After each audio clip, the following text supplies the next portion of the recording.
Halo teman-teman, ketemu kembali dengan saya Aji di sini di channel Aji PM.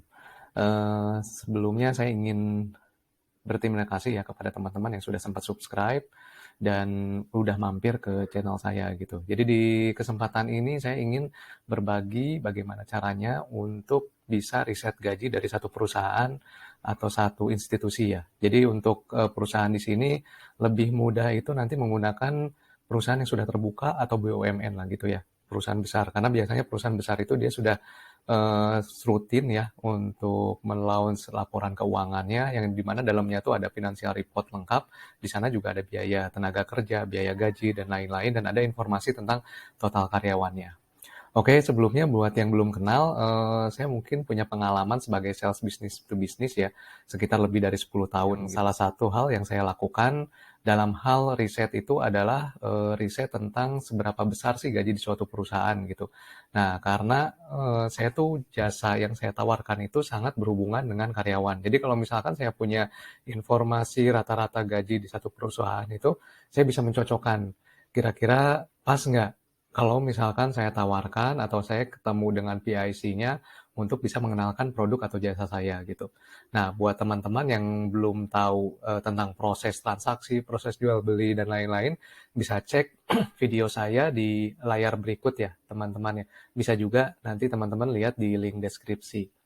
Oke, intinya riset ini tuh bukan cuman kita sekedar kepo ya teman-teman ya, kita pingin tahu gaji teman kita, pingin tahu di perusahaan tertentu dan lain-lain, tapi kita juga di sini sebenarnya ada manfaatnya juga gitu.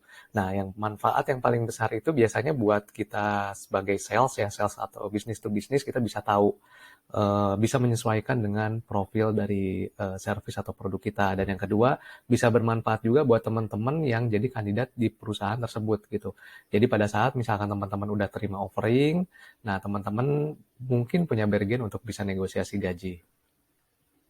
Oke, sebelum saya mulai, ini ada beberapa manfaat ya riset gaji. Yang pertama itu kita bisa cari peluang bisnis ya, teman-teman. Terutama yang sifatnya bisnis to bisnis. Jadi yang berhubungan dengan semua karyawan ya. Bisa misalkan seragam dari karyawan tersebut, atau misalkan ATK-nya, alat-alat kantornya, atau berbagai kebutuhan yang berhubungan dengan karyawan tersebut. Jadi kalau misalkan teman-teman udah tahu nih besaran gajinya, jadi bisa teman-teman bisa setidaknya tuh menyesuaikan dengan profil produk atau jasa yang bisa ditawarkan ke perusahaan tersebut.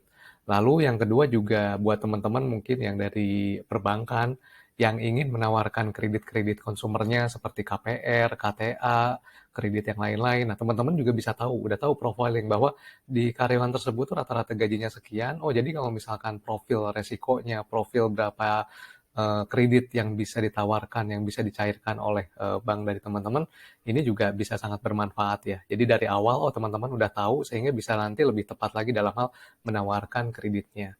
Nah, yang ketiga, yang buat teman-teman yang mungkin dalam proses mencari kerja, atau misalkan proses interview, proses offering. Nah, teman-teman mungkin bisa tahu informasi ini untuk sebagai bargain dalam hal nego gaji. Dan yang keempat, mungkin kalau misalkan kita tahu sebenarnya gaji kita tuh dibandingkan dengan perusahaan yang lain, perusahaan tersebut itu bisa ini nggak sih, dia berada di atas atau di bawah rata-rata. Nah, oke, kalau gitu kita langsung aja ya.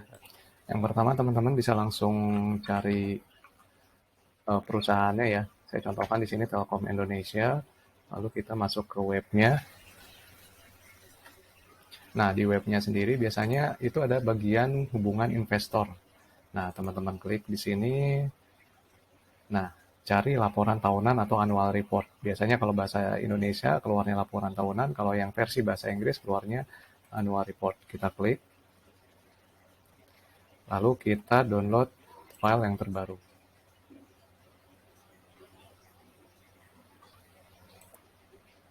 Setelah di-download, teman-teman masuk ke bagian daftar isi ya. Lalu di daftar isi cari bagian yang menjelaskan tentang karyawan.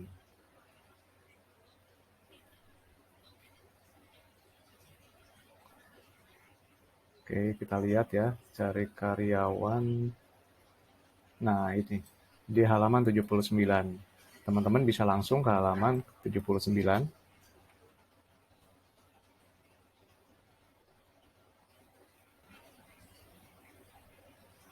Nah, di sini kita lihat total karyawannya itu ada 8.789. Kita copy di sini. Nah, dari sini juga teman-teman bisa lihat ya, ada demografinya juga, berapa yang kuliah, usianya berapa, rata-ratanya. Nah, dari sini kita sebenarnya udah dapat banyak informasi juga yang berharga. Nah, kira-kira produk kita atau misalkan kita sendiri bisa masuk nggak di demografi ini? Kalau sepintas sih saya ada yang menarik ya dilihat di sini ini, rata-rata dari mereka tuh usianya 45 tahun ke atas. Nah, sehingga ini biasanya tipikal dari organisasi yang seperti ini tuh biasanya akan banyak rekrutmen. Itu informasi lainnya ya teman-teman ya. Yang penting kita copy dulu jumlah karyawannya, lalu setelah itu kita masuk ke bagian financial statement atau laporan keuangannya ya teman-teman ya. Biasanya itu lokasinya itu ada di paling bawah ya. Nah, ada tulisan-tulisan. Biasanya setiap di annual report itu bagian terbawahnya itu financial report. Ini agak ini ya lambat ini ya teman-teman karena filenya juga cukup lumayan besar. Kita lihat lagi, ini sepertinya di atas ya teman-teman ya. Oke, nah biasanya ini posisi setelah kita masuk ke bagian financial report atau laporan keuangan ya, kita masuk ke bagian laba rugi. Laba rugi itu posisinya setelah penjelasan tentang aset. Nah, ini pendapatan. Nah, di sini ada biaya laba rugi. Nah, teman-teman fokuskan di sini ada beban karyawan. Nah, di beban ini ada catatannya ya, teman-teman ya. Lihat di sini ada nomor 25. Nah, dari nomor 25 ini kita masuk ke bagian catatan nomor 25. Nah, ini dia nomor 25. Nah, di sini kita lihat ada tulisannya gaji dan tunjangan. Ini disampaikan dalam data miliaran rupiah. Nah, jadi kita lihat ya 8.000 sekian ini berarti artinya ini 8 triliunan untuk yang tadi total karyawannya. Kita copy lagi di sini data ini dan kita pindah ke Excel atau Google Sheet memudahkan untuk perhitungannya. Nah, setelah masuk ke Google Sheet, kita buat seperti ini ya teman-teman ya. Ada mudahnya kita bikin 4 tabel aja, ada biaya gaji.